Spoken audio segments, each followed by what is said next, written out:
ખૂબ આનંદ એ વાતનો છે કે ભારતીય જનતા પાર્ટીની સરકાર મહિલા આરક્ષણના નામ નીચે એક ખૂબ જ મોટી સાજિશ, એક મોટું કાવતરું કરીને દેશની જે બંધારણીય રીતે સીટોની મર્યાદા છે એને તોડીને એવું સંખ્યા વધારી દેવા માંગતી હતી કે જેથી લોકતંત્ર ના રહે. આવા સુધારાવાળું, બંધારણીય સુધારાવાળું બિલ આજે લોકસભામાં ઇન્ડિયા ગઠબંધન જે અમારું છે, વિરોધ પક્ષની એક જવાબદાર ભૂમિકા ભજવીને ઇન્ડિયા ગઠબંધને એકતા દાખવી અને પરિણામે ભારતીય જનતા પાર્ટીનું કાવતરું નવું બિલ લાવીને જે કરવા માંગતા હતા એ સંપૂર્ણ ધ્વંસ થયું છે.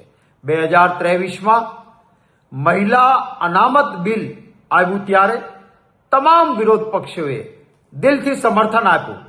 સર્વસંમતિથી કાયદો 2023માં એટલે કે 30 મહિના પહેલા પસાર થયો હતો. અમે ત્યારે કહ્યું હતું કે આ કાયદાને તાત્કાલિક લાગુ કરો જેથી વિધાનસભા અને સંસદની જે ચૂંટણીઓ આવી રહી છે એમાં મહિલાઓને એનો હક મળી જાય, 33% અનામત મળી જાય. પરંતુ ત્યારે ભારતીય જનતા પાર્ટીએ કહ્યું કે ના, જનગણના કરવાની છે, ડિલિમિટેશન કરવાનું છે અને પછી 33% મહિલાઓને અનામતનો કાયદો લાગુ કરીશું. અમારા વિરોધ હતો કે તાત્કાલિક લાગુ કરો. ત્યારે અમારી વાત નહીં માની. નહીં તો આજે જ બહેનોની સંખ્યા એ સંસદમાં 188 હોત.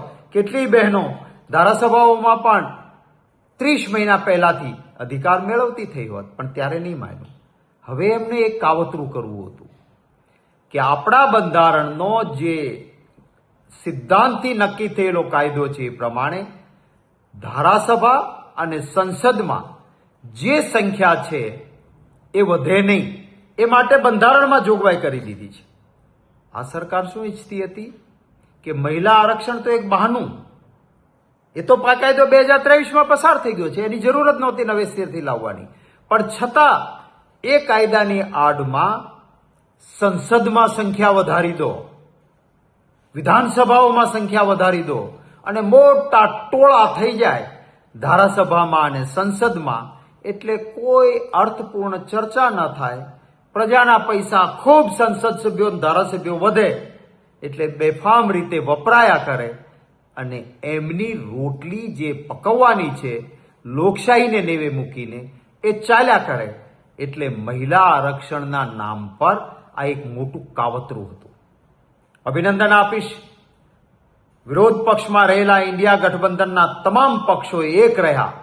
ખૂબ સાજિશ થઈ તો પણ એમની સામે ઝૂક્યા નહીં અને વિરોધ પક્ષની એકતાના કારણે ભારતીય જનતા પાર્ટી જે બંધારણીય સુધારો ગમે તે રીતે કરી લઈશું એમ કરવા માંગતા હતા એ નેસ્ત નાબૂદ થયો અને લોકશાહીની જીત થઈ છે. સંસદમાં આ કાવતરાવાળું બિલ એ ખારીજ થઈ ગયું, રદ થઈ ગયું છે. ફરી વખત અમે માંગણી કરીએ છીએ, આવો તમામ વિરોધ પક્ષ ટેકો આપશે. તમે જે 2023માં કાયદો સર્વસંમતિથી અમે પસાર કર્યો છે એ કાયદો તાત્કાલિક લાગુ કરો. તમે જે બાના કાઢ્યા હતા એ વખતે કે જનગણના પછી કરીશું, ડિલિમિટેશન પછી કરીશું, એને બાજુએ મૂકો.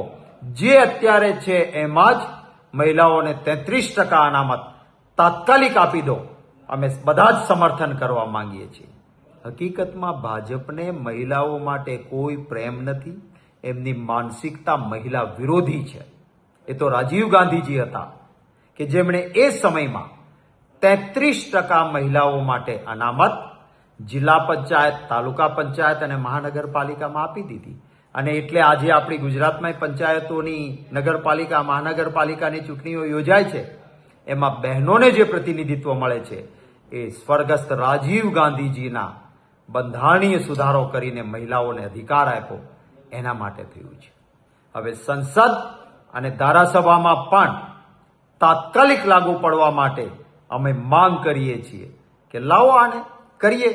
અરે કોંગ્રેસ પાર્ટી છે કે જે હવે બહુમતીમાં હતી આઝાદી પછી, અનેક બીજા દેશો, ઇંગ્લેન્ડ હોય કે બીજા દેશો હોય, મહિલાઓને મતોના અધિકાર માટે વર્ષો લાગ્યા હતા. એ કોંગ્રેસ પાર્ટીની બહુમતીવાળી સરકાર આઝાદી પછી હતી કે મહિલાને તરત મતોનો અધિકાર આપ્યો. આ દેશમાં પ્રથમ વડાપ્રધાન મહિલા બન્યા તો એ કોંગ્રેસ પાર્ટીના કારણે બન્યા. આ દેશના પ્રથમ રાષ્ટ્રપતિના પદ પર મહિલા ગયા તો એ કોંગ્રેસ પાર્ટીના કારણે ગયા.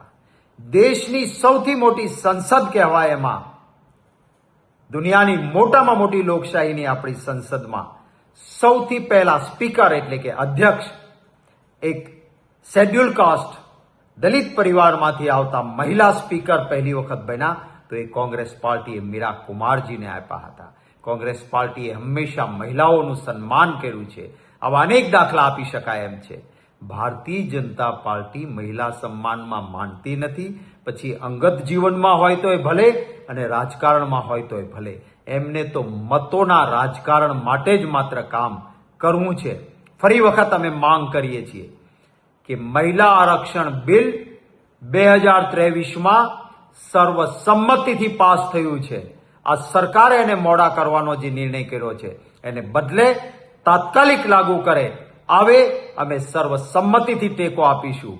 પરંતુ પ્રજાના ખર્ચે મોટા ટોળા કરી દેવા, સીટો વધારી દેવી અને લોકશાહીનું ખૂન કરવું, બંધારણનું ખૂન કરવું, આ કરવા નીકળ્યા હતા. ઇન્ડિયા ગઠબંધનની એકતાએ આજે એમને હાર આપી છે.